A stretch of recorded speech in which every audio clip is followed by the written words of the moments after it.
नमस्कार, मैं वसंत रावल ज्योतिष विद्या ज्ञान चैनल के अंदर आज मैं आपको बताने आया हूं अस्त के शनि के बारे में। सबसे पहले मैं आपको बताऊंगा कि अस्त के ग्रह बनते कैसे हैं। जब कोई ग्रह अपनी गति पर चलते चलते कुछ खास अंशों से सूर्य के बहुत करीब पहुंच जाते हैं तो सूर्य की तेज रोशनी की वजह से वो ग्रह पृथ्वी से बिल्कुल दिखाई नहीं देता, तो उस ग्रह को हम अस्त का ग्रह कहते हैं। और एक स्टेप अंदर जाके समझाऊंगा। जब कोई ग्रह सूर्य के बहुत करीब पहुंच जाता है और सूर्य की तेज रोशनी की वजह से सूर्य के तेज प्रकाश के अंदर वो ग्रह ढक जाता है, लुप्त हो जाता है, अदृश्य हो जाता है और वो ग्रह पृथ्वी से बिल्कुल दिखाई नहीं देता, तो उस ग्रह को हम अस्त का ग्रह कहते हैं। और वही ग्रह जब सूर्य से धीरे धीरे दूर जाने लगता है और कुछ खास अंशों के बाद वो ग्रह पृथ्वी से दिखना शुरू हो जाता है तो हम कहते हैं उस ग्रह का उदय हो गया। अभी हम लोग जानेंगे कौन सा ग्रह सूर्य के कितने करीब आने से अस्त का माना जाता है। तो सुनिए, सूर्य से चंद्र 12 अंशों से ज्यादा करीब आने लगे तो चंद्र अस्त का होने लगता है। सूर्य से मंगल 17 अंशों से ज्यादा करीब आने लगे तो मंगल अस्त का होने लगता है। सूर्य से बुध 13 अंशों से ज्यादा करीब आने लगे तो बुध अस्त का होने लगता है। सूर्य से गुरु 11 अंशों से ज्यादा करीब आने लगे तो गुरु अस्त का होने लगता है। सूर्य से शुक्र 9 अंशों से ज्यादा करीब आने लगे तो शुक्र अस्त का होने लगता है। सूर्य से शनि 15 अंशों से ज्यादा करीब आने लगे तो शनि अस्त का होने लगता है। ये 6 ग्रह जैसे जैसे सूर्य के ज्यादा करीब पहुंचने लगते हैं वैसे वैसे ज्यादा अस्त के होने लगते हैं। और जब सूर्य के अंश और ये ग्रह के अंश एक समान हो जाते हैं तो हम कहते हैं वो ग्रह पूर्ण अस्त का हो गया। और हाँ, इसमें राहु केतु को कंसीडर नहीं किया जाता। क्यों? क्योंकि राहु केतु का भौतिक दृष्टि से कोई भी अस्तित्व नहीं है, इसीलिए वो अस्त के होंगे ही नहीं। बल्कि राहु और केतु सूर्य को ही ग्रहण में डाल देते हैं। हम और एक स्टेप अंदर जाके स्टडी करेंगे। जब मैं नया नया ज्योतिष सीख रहा था तो मैंने बहुत सारी किताबों में पढ़ा था कि जब कोई ग्रह अस्त का हो जाता है तो वो ग्रह कमजोर हो जाता है, निर्बल हो जाता है, बलहीन हो जाता है, वो ग्रह अपनी पूरी शक्ति खो देता है। लेकिन जैसे जैसे साल बीतते गए और मैं ज्योतिष की गहराई में उतरता गया वैसे वैसे मैंने कई लोगों की कुंडली का अध्ययन किया तो मेरे अनुभव में आया कि कई लोगों की कुंडली में 2-2, 3-3 ग्रह अस्त के होने के बावजूद वो ग्रह वो व्यक्ति लोग सर्वसुख संपन्न है, धनवान है और प्रसिद्ध है। तो ऐसा क्यों हो रहा था? इस बात की जानकारी के लिए जब मैंने कई लोगों की कुंडली का सूक्ष्म अध्ययन किया तो पता चला कि उनकी कुंडली में ग्रह अस्त का तो दिख रहा है, लेकिन वो ग्रह नवमांश के अंदर केंद्र त्रिकोण में बलवान होकर बैठा है, षडबल में शुभ बन रहा है, अष्टक वर्ग में उसकी स्थिति शुभ है, षोडश वर्ग कुंडलियों के अंदर केंद्र त्रिकोण में बलवान होकर बैठा है, या फिर जो ग्रह अस्त का दिख रहा है वो ग्रह विपरीत राज्यों की कंडीशन बना रहा है, परिवर्तन राजयोग बना रहा है, निच्च भंग राजयोग बना रहा है, इसलिए वो ग्रह अस्त का होने के बावजूद अच्छा फल देने में सक्षम है। अभी हम लोग और डीप जाके स्टडी करेंगे तो ध्यान से सुनना। जिनकी भी कुंडली के अंदर वृषभ लग्न, मिथुन लग्न, कन्या लग्न, तुला लग्न, मकर लग्न और कुंभ लग्न हो तो इन लग्न वालों की कुंडली के लिए शनि कुंडली का कारक ग्रह और योग कारक ग्रह बनता है। इन लग्न वालों की कुंडली के अंदर शनि स्वगृही मित्र क्षेत्रीय उच्च का होकर केंद्र में या त्रिकोण में अस्त का होकर बैठा हो, लेकिन अगर शनि षडबल के अंदर बलवान होता हो, नवमांश कुंडली के अंदर केंद्र त्रिकोण में शुभ बनता हो, अष्टक वर्ग के अंदर उसकी स्थिति शुभ हो, षोडश वर्ग कुंडलियों के अंदर शुभ बनता हो, तो अस्त का शनि बहुत अच्छा फल देता है। और ऐसे व्यक्तियों में क्या खूबियां होती है मैं आपको बताने जा रहा हूं, तो ध्यान से सुनना।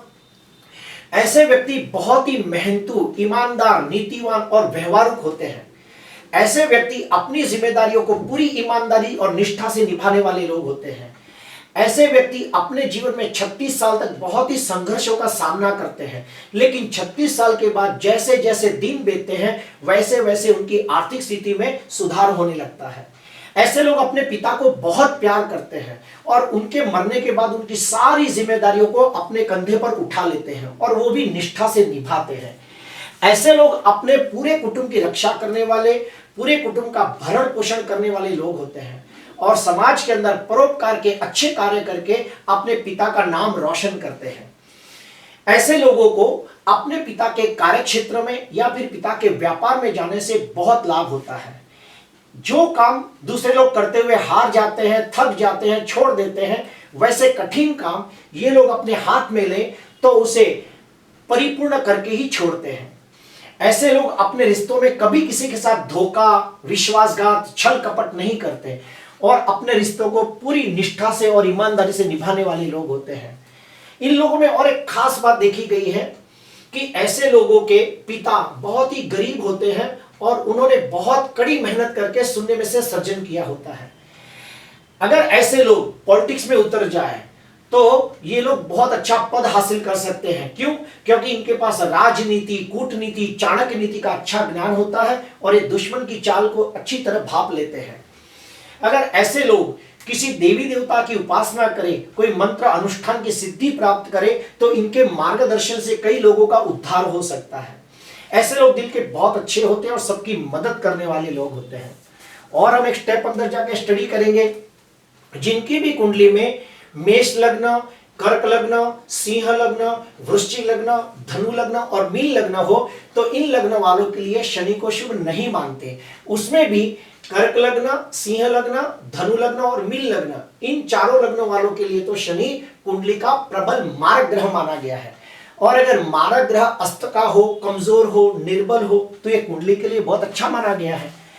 अभी हम लोग और आगे बढ़ेंगे कि अगर शनि कुंडली का कारक ग्रह बनकर 6वें, 8वें, 12वें भाव के अंदर मंगल, राहु, केतु जैसे पाप ग्रहों के साथ युति करके अस्त का होकर 6वें, 8वें, 12वें भाव में बैठा हो तो कैसा फल देगा? बिल्कुल अच्छा फल नहीं देगा। ऐसे लोगों को वाहन से अकस्मात के योग बनते हैं। शनि की महादशा के अंदर असाध्य रोग हो सकते हैं जैसे कि ब्लड प्रेशर, संधिवात, टीबी। इन लोगों को अपने कार्य क्षेत्र के अंदर कोई आरोप आ सकता है, मानहानि या बदनामी के योग बनते हैं। हम और एक स्टेप अंदर जाके स्टडी करेंगे कि मेष लग्न, सिंह लग्न और धनु लग्न, इन तीनों लग्न वालों के लिए सूर्य कुंडली का कारक ग्रह, योग कारक ग्रह बनता है। और अगर सूर्य के साथ शनि अस्त का होकर बैठ जाए तो कैसा फल देगा? ऐसे लोग बहुत मेहनत करने के बावजूद वो उन्नति, प्रगति, विकास नहीं कर पाते जिसके वो हकदार होते हैं। ऐसे लोगों के खानदान में किसी की अकाल मृत्यु होते भी देखा गया है और पितृदोष भी लगता है। ऐसे लोगों को कमर का दर्द, बैकबोन का प्रॉब्लम हो सकता है, संधिवात भी होते हुए देखा गया है। अभी हम लोग जानेंगे कि मान लो किसी की कुंडली के अंदर शनि कुंडली का कारक ग्रह बनकर, योग कारक ग्रह बनकर केंद्र या त्रिकोण में अस्त का होकर बैठा हो और हमें उस अस्त के शनि को बलवान बनाना हो तो उसके लिए क्या उपाय करने चाहिए? तो सुनिए, पहला उपाय, ओम शम शनिश्वराय नमः, ओम शम शनिश्वराय नमः, यह मंत्र का रोज 108 जाप करना चाहिए। हनुमान चालीसा का पाठ करना चाहिए। देवादिदेव महादेव की पूजा आराधना करनी चाहिए। ब्लू कपड़ों को ज्यादा धारण करना चाहिए, यानी ब्लू कलर के अलग अलग शेड को धारण करना चाहिए। अपनी कुंडली किसी विद्वान ज्योतिषकार को दिखाकर आप शनि का रत्न नीलम भी धारण कर सकते हो। काली मिठाई, काला फल जैसे कि काले गुलाब जामुन, काली द्राक्ष, उड़द, सरसों का तेल, ये सब खाने में ज्यादा इस्तेमाल कर सकते हो। और हाँ, जिनकी भी कुंडली में शनि अस्त का होता है वो लोग दिल के बहुत अच्छे होते हैं, बहुत संघर्ष करने वाले लोग होते हैं और शून्य में से सर्जन करने वाले लोग होते हैं। प्रिय दर्शकों, आपको अच्छा लगा हो तो जरूर लाइक करना, सब्सक्राइब करना। नमस्कार।